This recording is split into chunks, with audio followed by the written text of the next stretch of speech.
As you all may have seen a couple of hours ago, the president, at the president's direction, the Department of Labor and the Department of Health and Human Services announced new actions to crack down on child labor violations and ensure that sponsors of unaccompanied migrant children are rigorously vetted.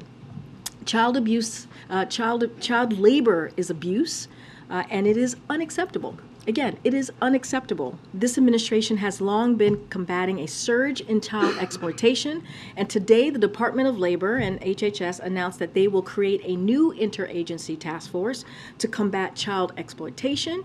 They will also increase scrutiny of companies that do business with employers who violate child labor laws, mandate follow-up calls for unaccompanied migrant children who report safety concerns to the HHS hotline, and audit the sponsor vetting process for unaccompanied migrant children over the next 4 weeks.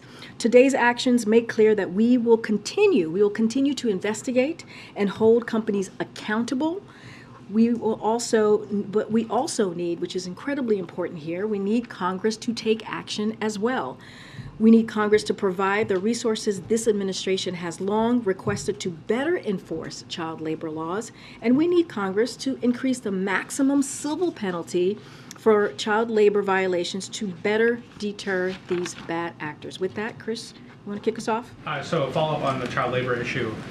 Is the administration, is the president satisfied with Secretary Becerra's handling of this issue, given the push that he and others have made to more quickly release children to sponsors where they wind up in child labor situations? So let me first say, yes, he has full confidence in the Secretary of HHS, and I'm assuming you're talking about the assembly line comment, or is okay. So look, I just want to be very clear. Of course, the president does not believe that processing migrant should be treated like an assembly line, and neither does Secretary Becerra.